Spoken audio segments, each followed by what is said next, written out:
Coming up on this week's show, why Super Mario Maker has been needed since the 80s. Are N64 and GameCube games coming to the Switch? And we get the untold story of the dawn of cyberculture and online gaming. We talk Play-Toh with Brian Deer. Hello and welcome to the Retro Hour podcast, episode number 181, your weekly dose of retro gaming and technology news with me, Dan Wood. And me, Joe Fox. Now, Ravi's still on his travels this week. That means me and you again, Joe, are going to be talking about the retro gaming stories that have happened over the last week. More Nintendo stories to talk about this week. Nintendo stories. I'm loving it up. I'm just rubbing my hands together. I'm like, oh, yes, Nintendo's in the news again. Ooh, rubbing your knees. And this week we are going to talk about something that... I haven't seen much about this. Now, we've often talked about our kind of history, personal history with games. Mm-hmm. I mean, you're more of a console guy growing up. Absolutely. I love consoles as well, but my background was a bit more in computers. Yeah. And my parents, my mum and dad worked in computers in the 70s. They're both programmers, weren't they? My mum is, she was. Yeah. And retired now. And my dad, we kind of say my mum used to program them, my dad used to build them. Yeah. Okay. He was a circuit board designer. My mum operated mainframe computers. Oh, okay. Back in the 70s. So you're talking like these massive machines that probably filled up like double the size of the room we're in now. Yeah. And probably had less calculation power than a pocket calculator today. Amazing. And she used to, everything was loaded off like punch cards and flipping switches and that kind of thing. Didn't have displays on that kind of thing. Here, my mum still asks me to set her up a new email address whenever she gets a new computer because the internet exists within that computer. Worlds apart. Actually, a cousin of mine said to me recently, said, I haven't got the internet on my phone. She's on Facebook. We're on Facebook. Yes, I'm on Facebook. That's not the internet. So, there is a lot of that out there, I think. There is a lot of that still out there. Interesting. Yeah, so today, though, we are going to be talking about something that if I told you the system we're covering today started in 1960 and had its peak probably in the mid to late 70s. So we're going way back before both of us were born. Yeah. Way back in the day. And it's a system that had a lot of stuff that we take for granted today. This was called Play-Toh. Now, let me tell you a few of the things that people were doing on Play-Toh back in the 60s and 70s. What about online chat rooms? That blew my mind when you told me that. In the 60s, chat rooms, putting swear words across the computers. And this was real time. Yeah. This is real time. Online dating. People doing that on it. Okay. It had online gaming. Because Play-Toh was an online system, pretty much every game on it was made for multiplayer. Okay. So you probably had the first multi-user dungeon game was founded on Play-Toh. The first graphical first-person shooter in the 1970s on Play-Toh. It had stuff on there as well, like, people go on there and write news articles. And it had online newspapers in the 1970s. And this was big in universities. This was mainly used, wasn't it? Well, this was a system, I think it actually predated we always talk about the ARPANET, which is what the modern day internet grew out of. Mm-hmm. And that was originally a military project. Mm. But Play-Toh was invented as an educational tool. Okay. Until kind of all these users got their hands on it. Yeah. Because it was mainly in high schools and it was universities and colleges.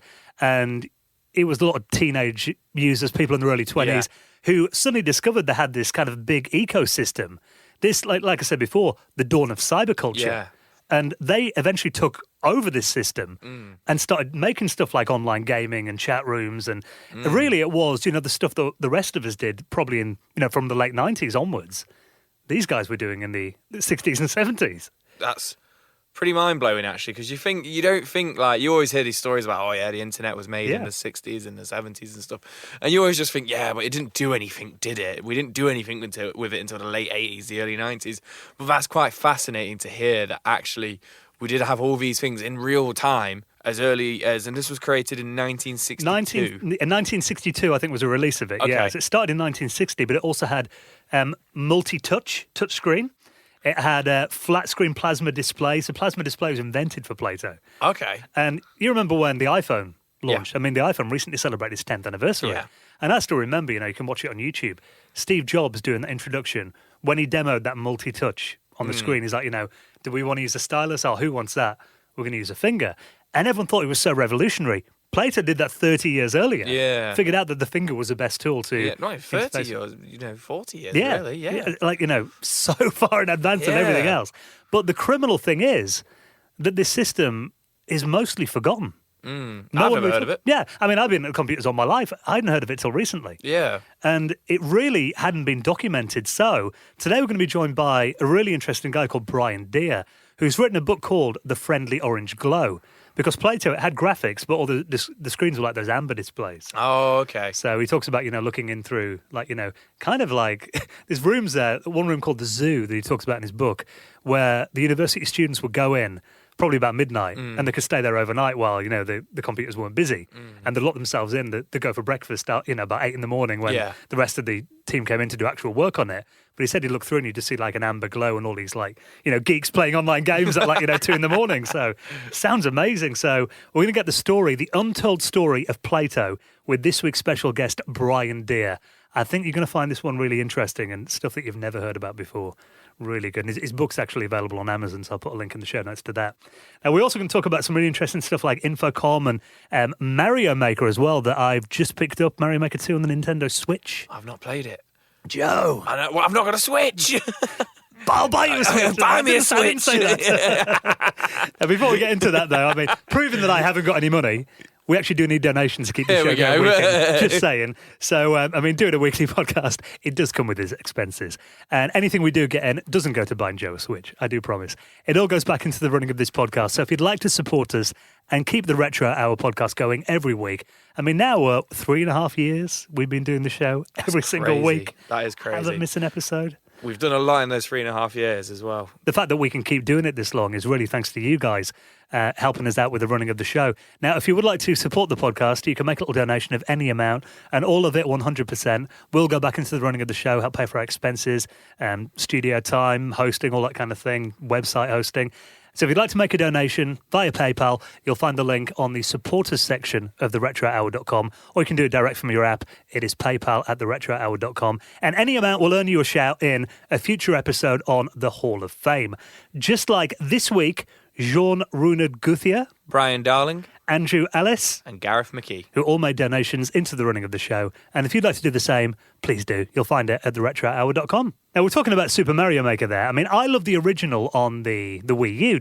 You've got a Wii U? I had it for the Wii U, okay. Yeah. I actually got my Wii U as, Mario Maker came out, the death of the Wii U, Yeah. It was the end of the Wii U. I got a good deal on it, and I really enjoyed Mario Maker. But there was just, certain things where I was just I wish it had this, and I wish it had that.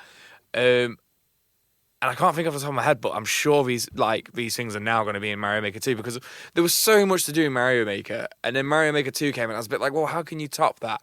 And then the more I think about it, I was more actually, it was missing this, and it was missing online that. multiplayer was one big thing. Yeah, that is now in Mario Maker 2. Yeah. And it's already, it's already become number one in the sales charts this week, as you'd expect, I think, overall in games.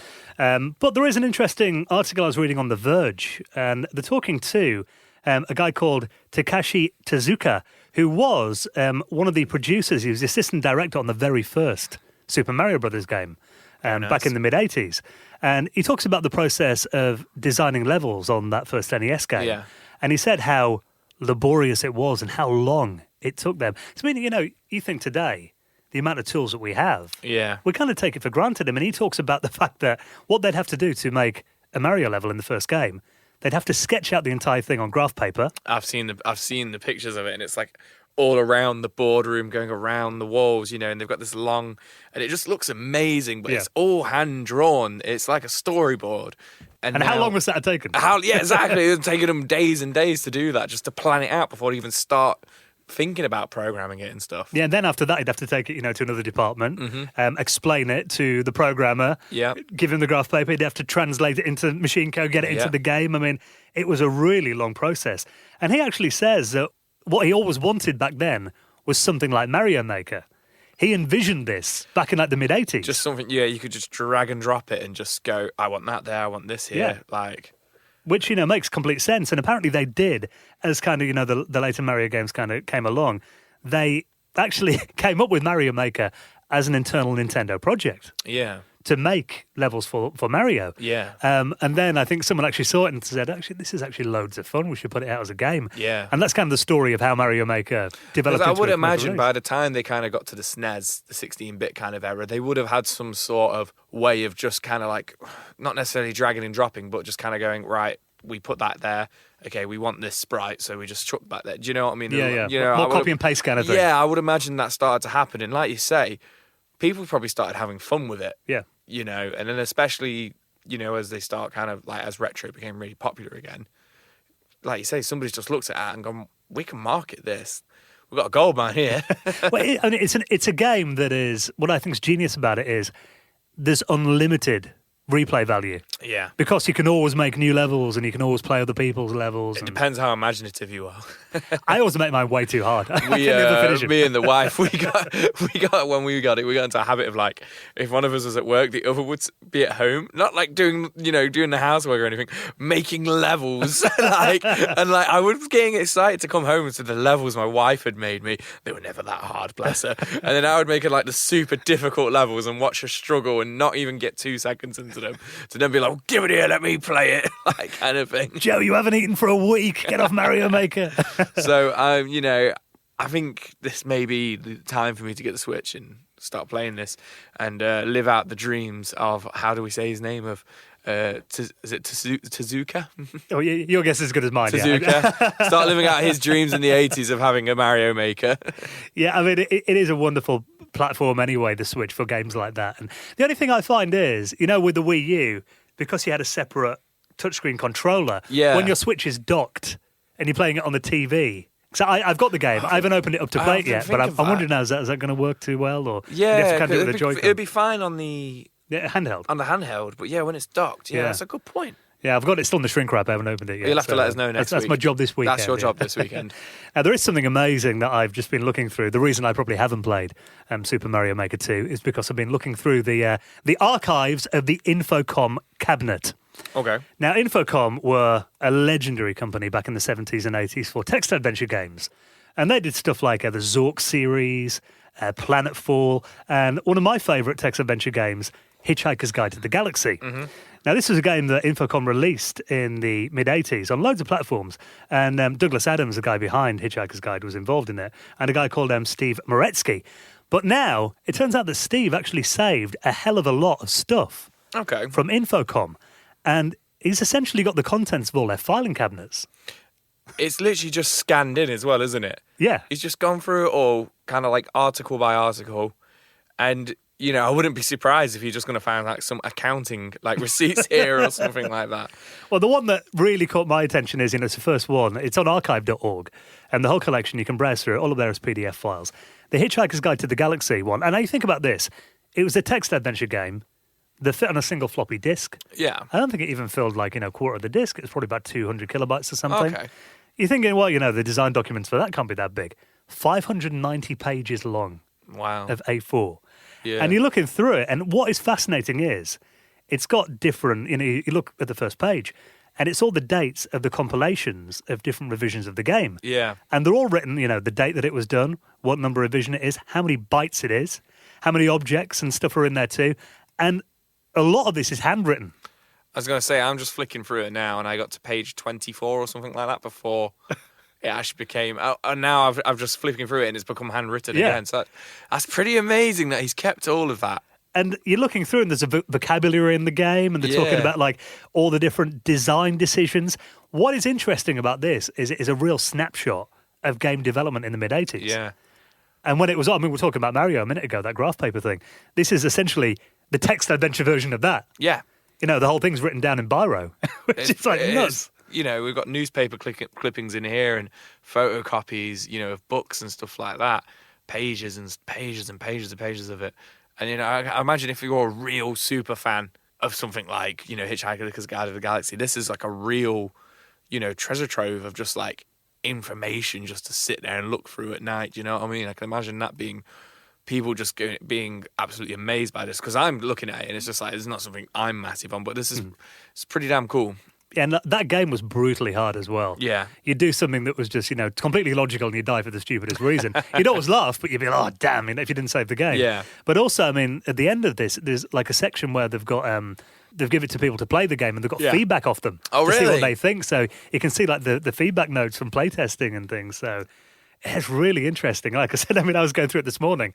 Didn't look at how many pages it was, and I was like, I've been looking about an hour and a half, and I thought, must be near the end of this now. No, it's still another like 500 pages to go. So it's so much on there, and anyone that was a fan of, if you're a fan of those text adventure games, or just want to get a little snapshot of how games used to be made back in our day, you can check that out right now in our show notes at theretrohour.com. Now, we're talking about the Switch before, and one thing I think you'll probably do, Joe, if you do eventually get your hands on a Switch, is play a few old NES games. Yeah. There's a lot of them on there, and every week you go on. I don't know, have you actually seen the NES library on the Switch before? Right at the start, you know, when you first got the Switch and you were bringing it over and showed it me, and we had it on the train and in the car and stuff like that. Yeah. You know, looking at the library, but from what I understand, it's pretty big now. Every week you go on, and there's normally like another 4 or 5 on there. Yeah. And they've been doing that, must be, God, about a year now, probably. Yeah, yeah. And as much as I do like the NES, it was probably the Nintendo console that I played least. Yeah. Because I never owned one as a kid. I knew one guy that kind of had one, but it was really when, you know, the Super Nintendo came along, the N64. Yeah, my friends started I'm the getting same as well. You know, for me, it's the SNES and the N64. Yeah. But they've recently announced that they're going to be bringing a whole load of N64 and GameCube games to the Switch. Well, that's the interpretation of this announcement. Yeah. Now, there is a website, it's been all over the news over the last week. It's really, the source of it is a website called JapaneseNintendo.com. And it came from the 79th, that's how long Nintendo's been going, 79th annual general meeting of shareholders that happened at the end of June. Okay. Now, apparently someone in this meeting, one of the shareholders has said, you know, well, when can we expect a bit more content on the Switch from other consoles like the N64 and the GameCube? Yeah. And they replied with, this is the translation of the quote. So, I mean, there could be mistakes and misinterpretation here. So the response from Nintendo was, at this place, we cannot tell new information about future classic hardware, among others, but we are thinking about providing an extension of the online service, which is currently providing Famicom, NES software, as well as other methods of providing them. We also recognise there are opinions wanting to play past titles. So that does sound like I can't really think of any other interpretation of that than they are looking at other systems. Yeah, okay. I don't know why they've come out with N64. I got well excited. I'm like, it's coming out. It's coming. It's got to, though, hasn't it? It's got to. I mean, the GameCube needs some love. Come on, man. What a system. Come on, man. Come on, Nintendo. Come on, Mr. Nintendo. But there's so much opportunity there. You know, people, they want to play Mario Sunshine. They want to play Luigi's Mansion. You know, we got some re-releases of some of the Zelda games and stuff on the Wii U. But let's get them on the handheld. Let's get them on the go. You know, that would blow my 12-year-old mind to be able to sit there on the go playing these games in such nice graphics and stuff on the Switch, to actually sit there and play Mario Sunshine, Wave Race and stuff like that. And even some of the N64 games. Yeah. You know, we got a lot of those, some kind of N64 interpretations on the DS and stuff like that. But to actually play the original, do you know what I mean? And especially when you put it on your TV as well, you know. There's some games out there which really need some love. Yeah. And they need the Switch. And you know, the Switch could support it easily. I mean, we had the Virtual Console on the Wii U that was one of the most loved features about the Wii U. And it it's blown my mind that the Switch has been out 2 years now and they still haven't put anything like that in there. Yeah, it's a bit strange. It's got to be coming. And that's the thing that fans are crying out for as well. It's like, because it's weird because the Switch, I've not seen any breakdown of the demographic. Mm-hmm. But I imagine there's a lot of, my nephew Harry, he's 5 years old, he loves his Switch, he's on it all the time. And the NES doesn't mean anything to him. No. But then again, neither does the N64 or the Super Nintendo. Yeah, but I true. think those games have they are more relatable to him. But you've got to think as well, those players who grew up with the N64 and the GameCube now, they're now coming to that age where they've got children, and 5-year-olds and stuff. I would love to be able to show my children in the future GameCube games on the go and stuff like that as well. Like, I think it's a market. It's something they're missing, but potentially, sounds like it might be coming. Maybe they're going to do the mini console. So that a lot of people are saying the reason they don't want to do this is because they want you to buy the mini console as well. But I think real Nintendo fans will just get both anyway. Yeah, I'll get both. Yeah, exactly. Yeah. So I think it makes sense to do it, and they probably have got it running. Just need to get it out there. Yeah, it's true. Come on, Nintendo. Stop taking down fan games and release actual good games on your systems that we want to play from back in the day. Rant over. Right, well, thank you for checking out the news this week. I'll put everything we talked about in our show notes at theretrohour.com. Of course, the podcast comes out every Friday. If you would like to leave a review on your favourite podcast service of choice, or a comment or a 5-star rating, that always really helps the show. Tag your mates in our social media profiles. We are at Retro Hour UK on Twitter, Instagram and Facebook. And get us on all your favourite social media platforms. Any way can help get the show in front of new people. It's always massively appreciated. And now, let's get the story, the untold story of a truly groundbreaking system. The precursor to pretty much everything we do online these days, I think, pretty much. We're going to talk about Play-Toh with the author of The Friendly Orange Glow, Brian Deer. You're listening to the Retro Hour podcast, and it is time to welcome on this week's very special guest, the author of one of the most interesting books that I've read in recent years. I honestly could not put this book down. And the story of a system called Plato. And this book is called The Friendly Orange Glow. Now, the tagline that you use in the book is the untold story of the Plato system and the dawn of cyberculture. Now, the things that were happening on Plato back in the 1960s are going to blow your mind. So to talk about it, let's welcome to the show the author of the book. Welcome to the Retro Hour, Brian Deer. Thanks for having me.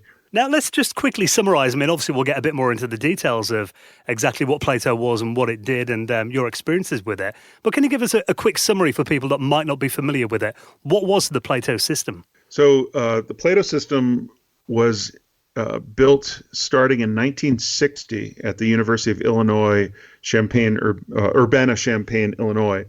And the purpose, the mission of the project was to see if you could use a computer to teach a student instead of having a teacher.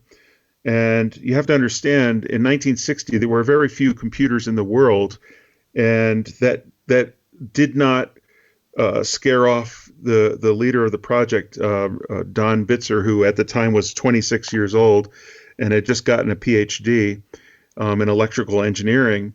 So the idea was that, could you put a student in front of a computer with a screen, with a graphics display, a very interactive experience. And remember, this is 1960, and most of that technology did not exist. So that again did not scare them. So they went ahead and it was a very scrappy project with very low budget, and found a broken, used television. Legendarily, it was in an alley somewhere. They bought it for $10 off somebody. The tuner didn't work, but the video worked, and the screen worked, and they hooked it up to a Raytheon storage tube, which was a cathode ray tube for storing digital data, and you could digitize video, send in digital data, and draw display, including text and graphics, into the storage tube, and then output that into a television display. And so the idea was eventually they'd figure out how to make real computer terminals, but this was the test. And the interesting thing about Plato is that it kept going as a project all through the 60s, and the ambitions were enormous. The idea was to build a whole network of terminals, hopefully hundreds and then thousands and then ultimately millions, all connected to essentially supercomputers. By the 1970s, the University of Illinois was up to Plato version 4, Roman numeral 4, and that's where all the interesting stuff happened. And the majority of my book is about what happened with Plato 4. Probably the most notable thing that I spend the most of the time in the book about is the fact that the Plato system initially had this mission of being purely educational.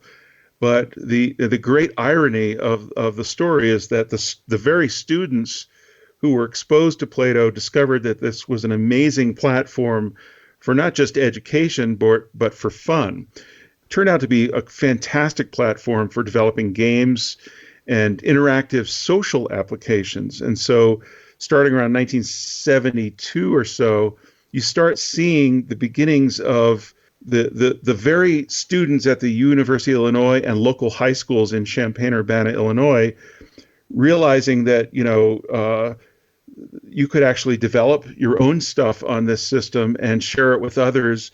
And within a few months, you start seeing chat rooms and instant messaging and message forums, message boards, and all that kind of stuff. And of course, multiplayer interactive games, the likes of which had never been seen before. And, it might help to just quickly describe the what the hardware looked like, what people were using circa 1972, because that too was insanely futuristic. The Plato terminal in 1972 had 512 by 512 graphics. It had a built-in touchscreen, and it was a flat panel gas plasma display. The plasma display was invented in the world for the Plato project. That's where plasma televisions come from and all that. And they did that through all kinds of electrical engineering magic, which I describe at length in the book. And it's a wild story. It took years for them to figure out how to do it. It was, trial and error. It's incredible to me because my mum was a computer mainframe operator in the 1970s. Circa like 1975, she was still using, it was punch cards and switches. Right. And you're talking then about the fact that Plato had touch screens. And I mean, today we're all used to it now on phones, but that was way ahead of the curve. It was so, and what's also interesting, and you see this throughout the Plato story, is that they would invent stuff, and then they'd realize that it's too expensive to deploy this to actual users, to actually build this and get it out to the world would cost too much money because for a variety of technical reasons, but mainly just because stuff was way too expensive. So, for example, when they invented touch on the touch screen, they also invented multi-touch. In other words, multiple fingers touching and doing gestures and stuff like that. They knew all about that stuff. This is, circa 1970, 71, 72, when they were designing the touch screen. But then they realized that that's going to require too much smarts in the terminal, and these were essentially dumb terminals without, much of a local processor on the scale of a PC or something. That would come in a few years. But the Apple much later on, in the 2000s, when they started putting touch into the iPad and the iPhone, they had the luxury of it's all local, so it's not going over phone lines or even the internet or anything. It's all in the device, and they had the advantage of years and years of Moore's law bringing the price of CPUs and chips and memory and all that stuff down, and the shrinkage to nano scale in terms of chip design and everything. That stuff didn't exist yet when Plato was happening. And so they couldn't do all the fancy touch that they wanted to do. All they could wind up with was basically you could use one finger and touch somewhere on the screen, and it would register as an input back on the system, and whatever your program is doing, would respond accordingly. But it was remarkable that they decided to go the touch route because they were having lots of debates with the team at Xerox PARC, Alan Kay and all those guys, right at the same time. And they had big arguments about whether they should use touch or a mouse. And Alan Kay and company at Xerox insisted that a mouse was the right way to go. And the Plato team said, no, we don't think so, because we want to be able to have even kindergarten students be able to sit in front of this terminal and interact with it without any effort and just learn it right away. And there's no more simple human interface than reaching out and touching something with your finger. And it's really interesting because Steve Jobs used exactly that argument in the famous 2007 video that you can see on YouTube, the famous introduction of the iPhone to the world. He was saying it almost word for word the same phrases. And it's interesting that, Jobs, of course, had embraced the mouse because he saw the mouse at Xerox PARC in 1979. And, the Macintosh came with the mouse, and the Lisa came with the mouse, and everything since has come with the mouse. And they went the GUI approach, that graphical user interface design approach that Xerox PARC had pushed for. And it would take so many decades for the world to basically embrace touch, but it was inherent in the Plato system from 1972 on. Well, let's talk about your personal experiences with Plato. How did you discover it, and what impressed you most about it when you saw the system? When I was doing, going around the East Coast of the United States, looking at colleges, I think I was a junior in high school, and I went and looked at various colleges and everything. One of the ones I went to was the University of Delaware. And I remember walking through the music building because I'm always very interested in music, even to this day. And I remember seeing, all the typical classrooms, and you'd hear all the noise in a music building because every single classroom has a piano or some other instrument, and somebody's rehearsing, or there's a class, or some professor there's someone's taking a lesson or something like that. So you hear all these random instruments. And I was just walking the halls, and I see this one classroom that, how a lot of university classrooms will have a door that's mostly wooden, but then it has a sort of a vertical window in it, and you can look into the class. And I noticed that the lights were off in this one classroom, except I could see all these orange displays in there. And I was like, it looked, just glancing at it as I was walking by, it looked like, an air traffic control center or something like that, with these people sitting around, and they were all wearing headphones, and they were all reaching out and touching these screens with these high resolution, at the time, high resolution computer displays with gorgeous graphics on them. I mean, a lot of them had musical, piano keyboards displayed on the screen, and they were reaching out and touching the notes, and they were lighting up as you played them. And with the headphones, it was like they're actually doing music. And then you could see musical notation that was just gorgeous. Everything is orange. All the pixels are orange. The background is black. And I didn't know what this was, and I wouldn't know because I was, until a year or so later when I actually wound up going to the University of Illinois. And I went back to that music building, and I went in that classroom, and I discovered, there was sort of a large poster on the wall, and it was all written with magic marker, and it said, "Welcome to Plato." And it said, press the next key to begin. When in doubt, press help. And that was it. That was basically the instructions. So I, sat down at a empty terminal and looked around on the keyboard, and one of the keys was blue, and it said next. And that's essentially the return or enter key on a typical keyboard today. They called it next on Plato.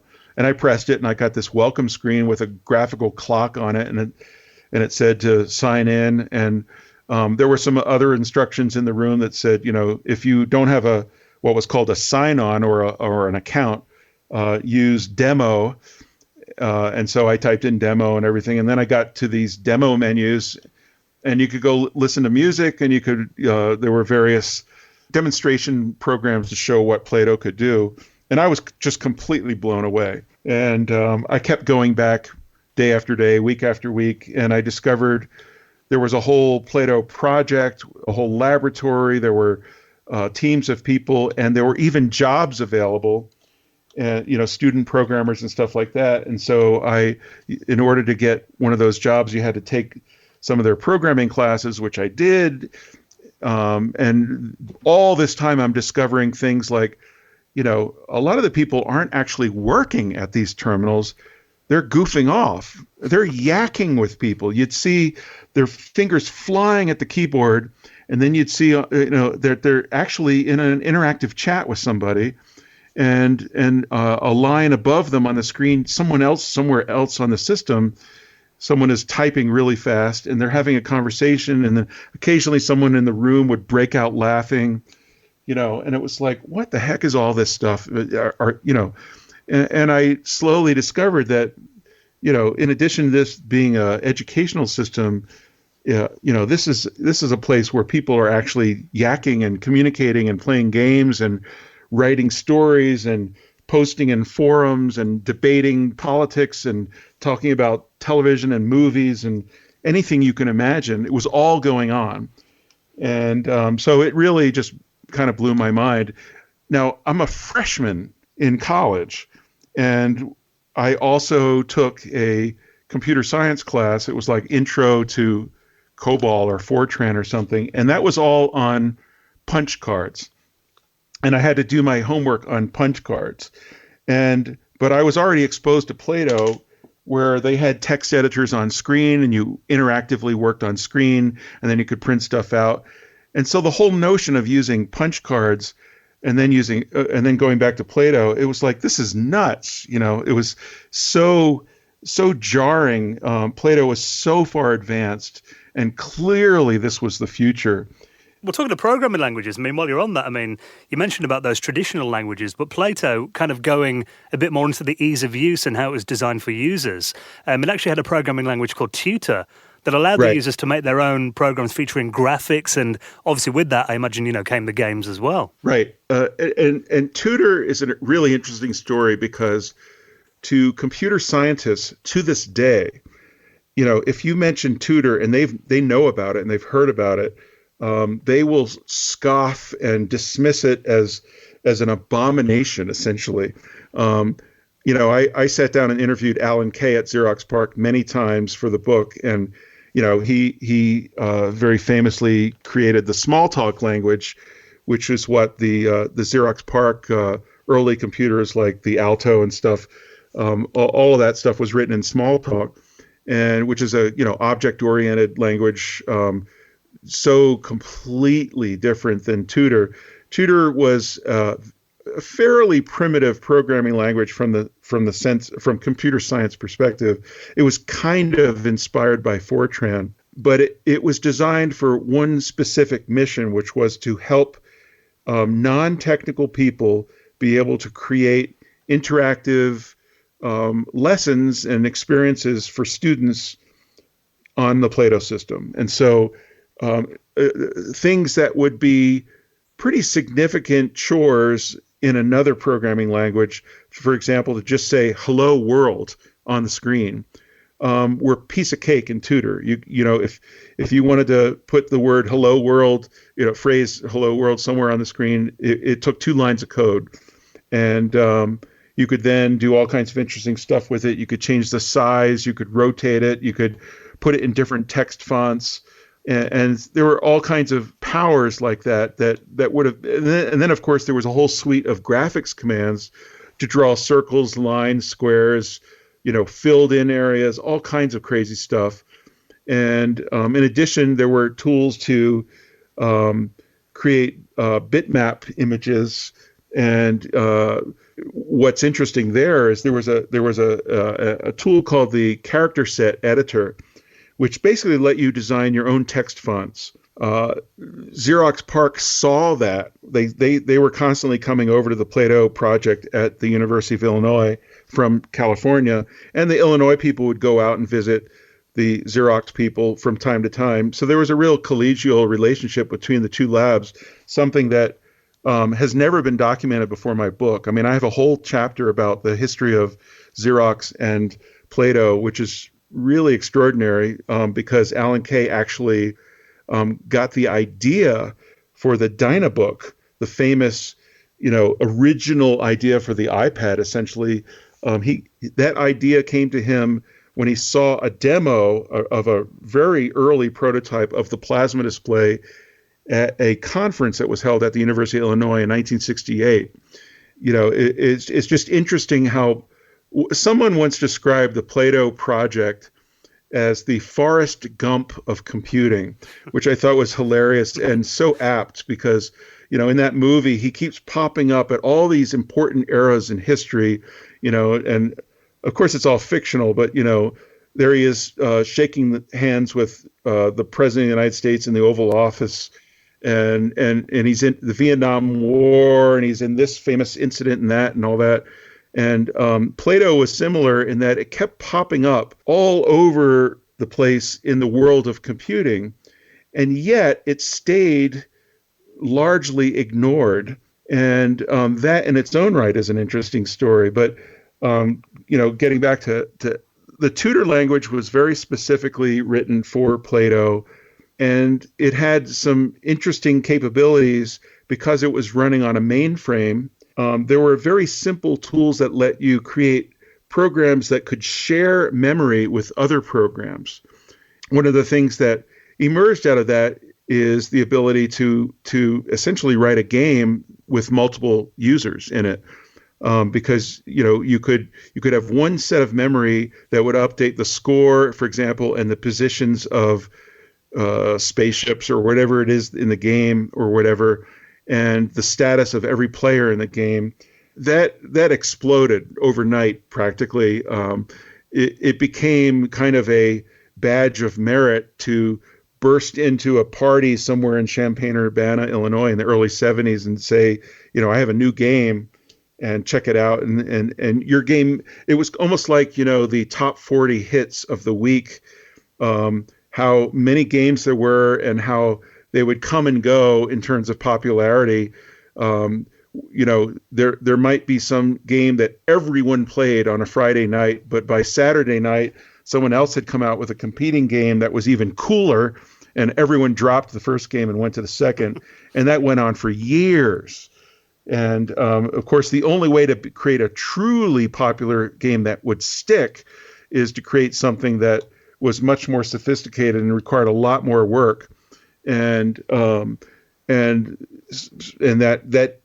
that's exactly what happened. Basically, more and more games started emerging that people would spend all-nighters living in, whether they were Space War games or Dungeon and Dragon games.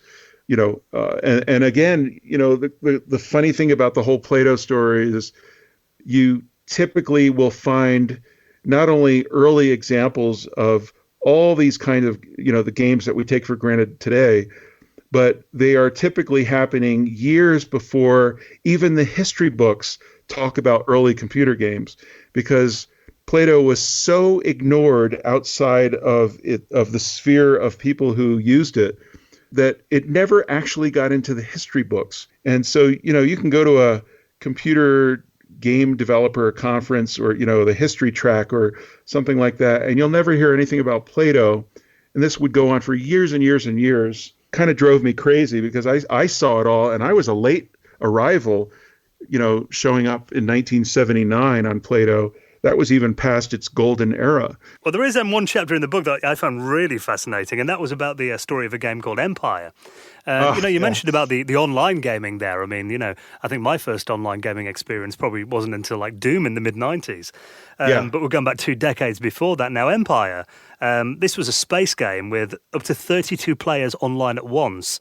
And I thought it was interesting that Silas Warner was involved in it as well. Of course, went on to create Castle Wolfenstein in later years too. So tell us a bit about Empire and kind of how that game worked and your experiences of it. Well, you have to understand, this is, the early 1970s. The people who were drawn to Plato tended to be kind of geeky and nerdy and all that stuff. The Star Trek television show had been off the air for a few years. It went off the air in 1969. At the end of season 3. And then it started going into syndication in the early 70s. And so a new generation of high school and college kids were completely addicted to Star Trek. And the stories I heard of the students of that era, for example, if you were an undergrad and you were into Star Trek at the University of Illinois, you would design your course schedule around when Star Trek was doing reruns, even if it was in the middle of the day on the local television station. Typically there'd be a Star Trek episode at like 4 o'clock or 3 o'clock in the afternoon. And so, everyone would be glued to the TV to watch a rerun of Star Trek.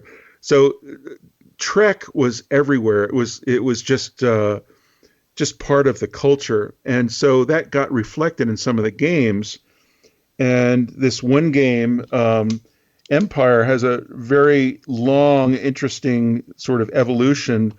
There were really 2 key people behind it, John Dulesky and Silas Warner, and they were both kind of working on different space war games around 73 or so, 73, 74, and they collaborated a little bit. They used Plato's Term Talk, which was their instant messaging tools, to talk. And John Dulesky was asking Silas a bunch of questions and everything.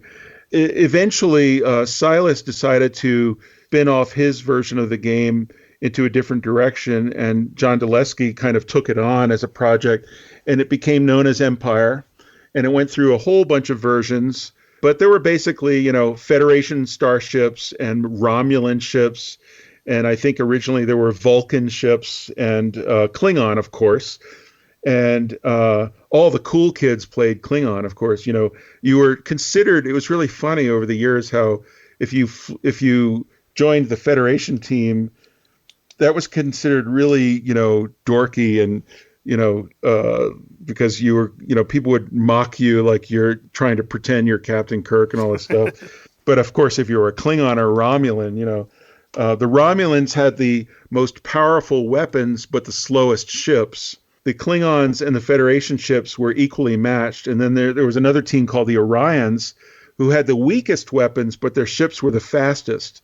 So there were all these interesting trade-offs. And in terms of game design, it's really fascinating to see the emergence of all the thinking that goes into game design was happening with Plato. And you see it in Empire with just in so many different ways where, the player is given a lot of choices. And, some of these choices pertain to, do you want something faster or do you want something more powerful in terms of weapons to fight opponents? Or do you want to be able to scoot around the universe faster or whatever and flee trouble? And so you had to develop different skills depending on which team you joined and which ships you flew and everything. It was so ridiculously addictive, Empire, that people would stay in games all night long until the system shut down around 6 a.m.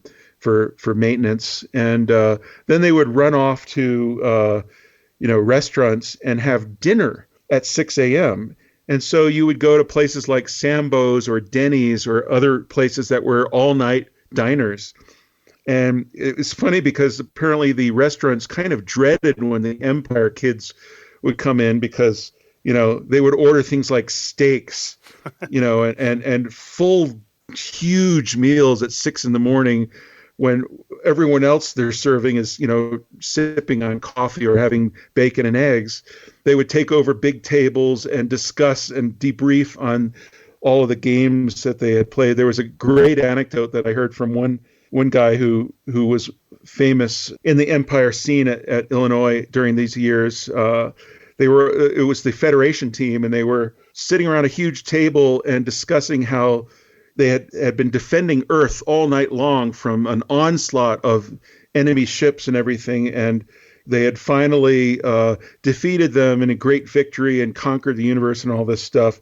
And there was an elderly couple sitting at another table, and this little old lady came over, and told the group, I don't know what happened specifically, but I just wanted to thank you for saving the Earth. And, and they all, of course, all broke out laughing. But it was an amazing innovation, that game, and that was, it marked one of the high points in terms of a Plato game. And so, if you were ambitious and wanted to create a game that was as popular as Empire, you would really have to work hard because the programming behind that game is a marvel of innovation, really. I mean, they were doing things that no other developers, even the system programmers, were doing with Plato. They made it do things that were really impossible. I mean, you'd have 30 simultaneous players, and they're all fighting and firing off torpedoes and phasers and everything, and the amount of calculations that were going on to figure all that stuff out, and where all the torpedoes were, had they exploded yet. They each had their own timers, and they would self-detonate after a certain point. There was a ton of, interesting mathematics and trigonometry and calculus going on. And, they made it sing. It was remarkable. And there, I have another chapter about the Dungeon and Dragon games, which were coming up at the same time Empire was coming up. There's a whole history there, because of Tolkien and the Lord of the Rings and the Hobbit and all that stuff. People were familiar with that. But then there was the famous Dungeon and Dragons table game that came out and took over universities in the early 70s. And of course, computer programmers wanted to recreate all of that online. And, it's famous that there's a text adventure game called Adventure, where you get lamp and you go west, and then you encounter snakes or something, and there's all these twisty little passages all alike in a cave and all this stuff. With Plato, you had graphics, and you could do three-dimensional walk-through caves and things like that, and actually display little monsters and, with fangs and big wings. And so even the early Plato games were graphical and very interactive. And the most famous dungeon game was called Avatar. But when you look at them all collectively, you realize that this is where EverQuest comes from, and World of Warfare, and Zork, and basically everything else. And Avatar, Empire, all these things are still running on a pretty fully complete Plato system that's available on the internet called cyber1.org, cyber1.org. If people are curious, they can sign up on these systems and get an account. It's all free. It's totally worth it to see. I mean, some of the original old timers still go in there, and there are still people completely addicted to Avatar.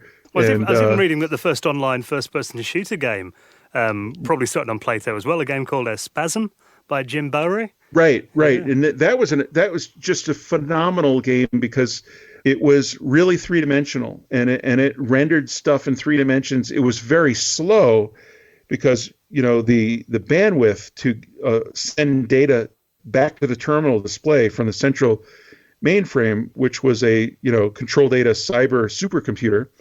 Literally, it was a 6400. It was only like 1200 baud modem equivalent, and so everything was basically drawn as lines.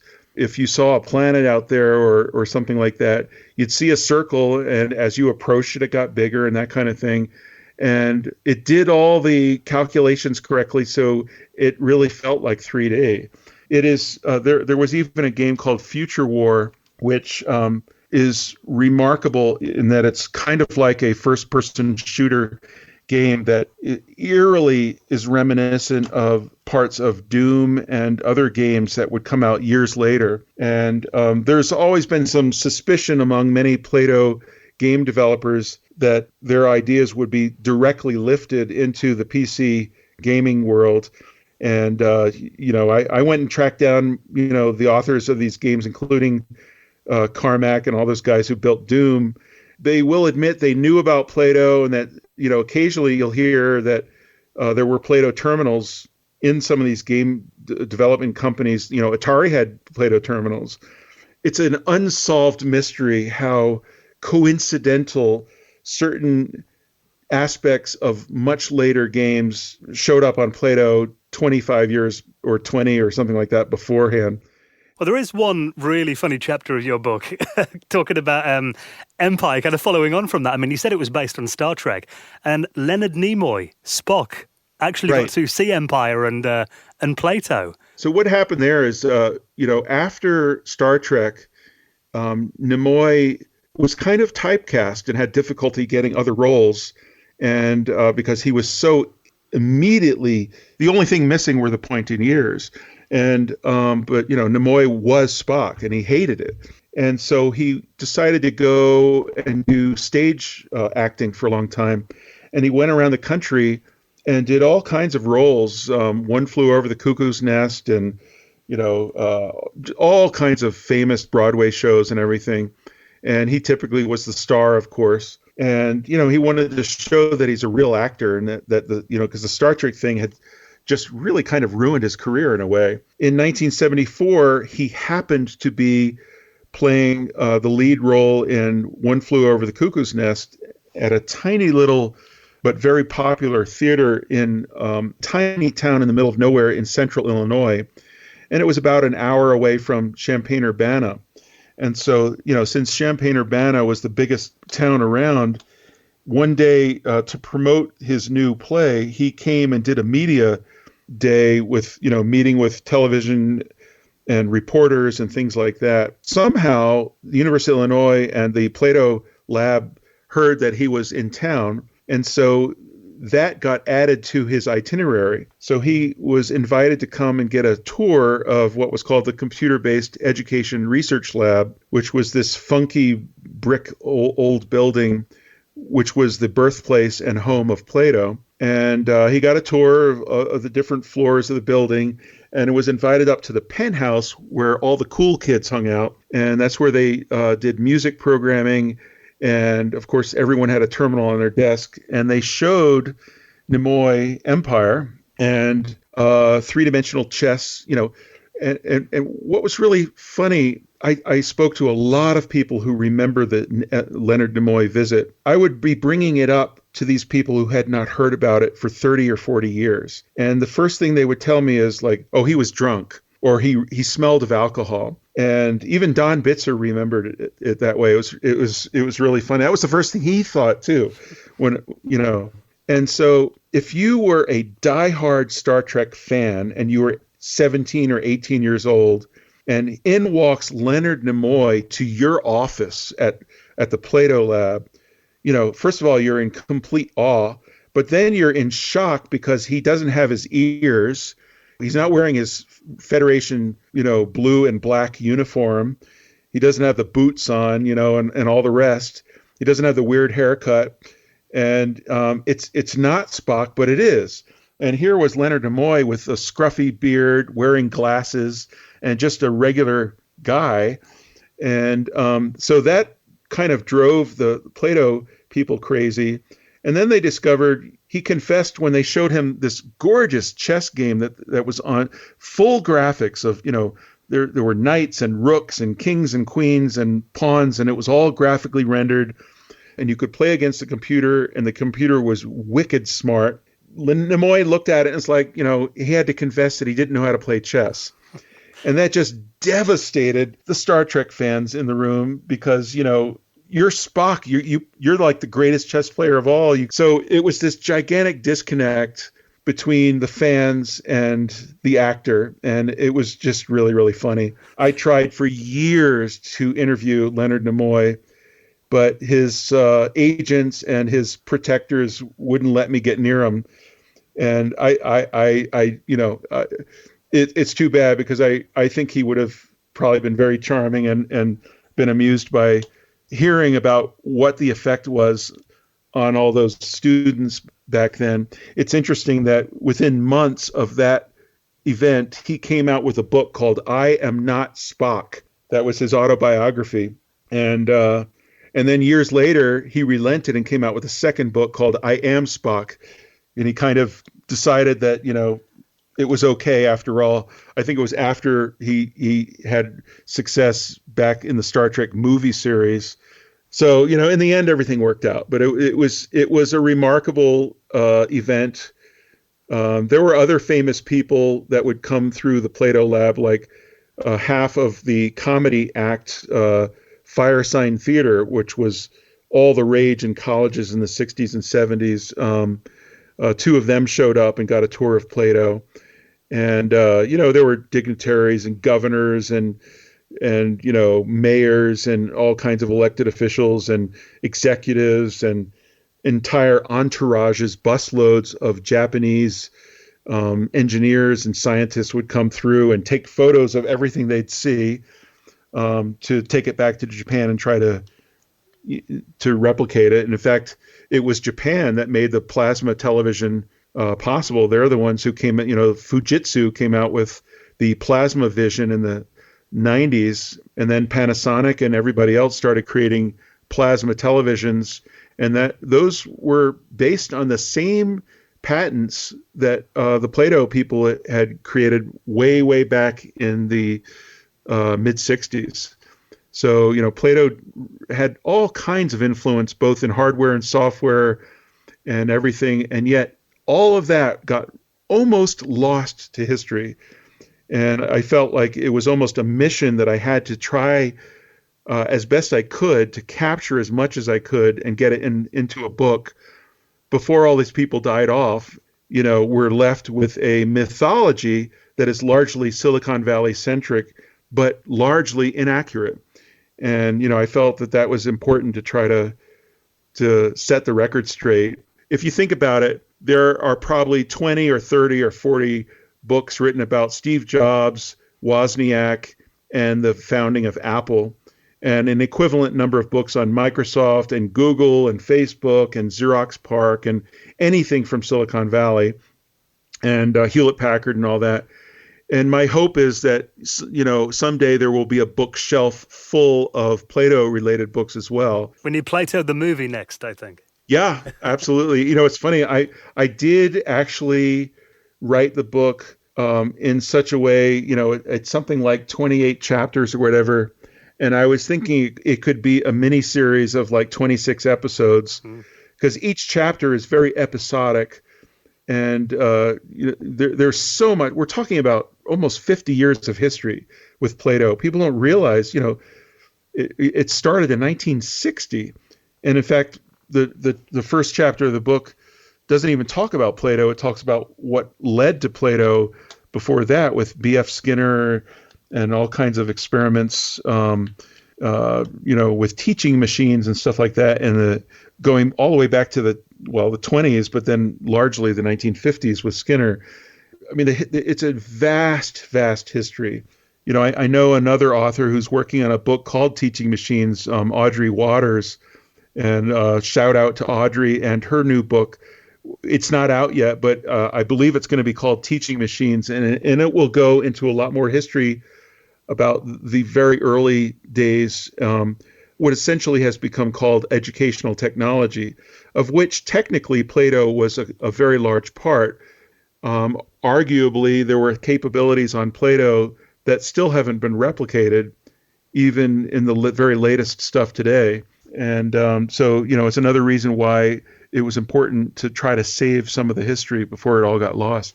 Well, just before we wrap up, Brian, I mean, we talked about, the cyberculture on Plato and the gaming as well, and the online aspect of it. But there's one other thing that I thought was just revolutionary. And I mean, even today, we're just kind of seeing it now, like with the slow demise of local newspapers, that kind of everything's moving online. But we trace back to Plato, and it actually had online newspapers, a paper called News Report, that even had crowdsourced journalism and even online advertising they were talking about as well. Well, they were talking about it for sure. They wanted to do it, but this was a university, and their resources were very precious. And when the powers that be heard that the students that were running News Report wanted to sell ads on it, they shot that down real fast. But yeah, News Report is absolutely remarkable. I have not been able to find an earlier example of a genuine newspaper that was built specifically for being online.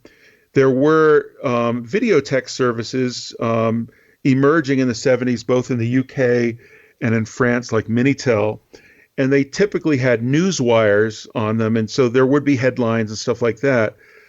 News Report was kind of different because it was a mixture of original reporting about what was going on at the University of Illinois, as well as commentary that was all original articles by students and by the editors who ran News Report. They even at one point went to the campus police to request press passes so that they could get into all the various events, like, concerts and other events where their press would be gathered in a special section and have special access. And the cops were going, so wait, your newspaper is on a computer? They of course didn't believe it and told them to get lost and everything. But, they tried. They were so ahead of everybody with that News Report. People would log in every day at around 8 or 9 in the morning just to see what was new on News Report. And when Bitzer and his entourage would travel all over the world to demonstrate Plato, like in Moscow, in the middle of the Cold War in 1973 or 74 or 75, they even went to Iran and demoed, to the Shah's government and stuff. I mean, they were all over the world. They would tune into News Report to see what was going on in the world, because typically in these countries, there was no Western news. You could not, especially in Moscow, there was a total blackout of what was going on in the world. And it was only through Plato that the Bitzer and company discovered that the latest news about the Watergate, there was the 18-minute gap in the tapes of the White House Nixon tapes, was gigantic news while they were demoing in Moscow, and they would have never known that. Of course, the KGB was listening in on the Plato phone lines that were going back to Illinois, and so that would cause havoc to the modems or whatever, because the KGB were listening in, thinking that there were voices going to be heard with this magical Plato computer, it was all very spooky. It would make a great movie. Well, Brian, I could easily talk to you for another 4 or 5 hours about Plato. It's such a fascinating story. And as you mentioned before, I mean, if anyone wants to try it out, I've been having a little play with their Cyber One, which is a resurrection of Plato running on an open source emulator that anyone can try out and, right. Try some of the old games and check out the community. So I'll put a link to that in our show notes. And your book as well, The Friendly Orange Glow, available from Amazon and at your website too. All the links will be in the show notes. I just want to say thank you for covering this history. I mean, someone that's like me that's been into computers all my life, learning something like this that was so revolutionary, that was, like you say in the book, a real untold story. I think it's just so important that you put it down on paper. Yeah, and it took a long time. I mean, I once did the math. It took basically 11 years of work to actually do the interviews, transcribe 7 million words of recorded interviews, and write the book. And I did that across 32 years because, I mean, this was not my full-time thing. I was, doing startup companies and working at various tech companies and stuff. But over all those years, I managed to track down, the majority of the key Plato people and interview them, sometimes traveling all over the country. And it was a real labor of love, but it was the only way to get the story because nothing had been written about it. There were no films, no documentaries, no TV shows, no real, mainstream interest magazines or profiles. It was a total wasteland. So the only way to get the story was to interview people. I don't look forward to doing another book of that scale. Well, it was well worth it. And like I said, I'll put a link in our show notes. I encourage everyone that's enjoyed this interview to check the book out. Brian, thank you so much for being our guest on the show this week. It's been fascinating talking to you. Well, I appreciate the invite, and it's been a pleasure. Thank you.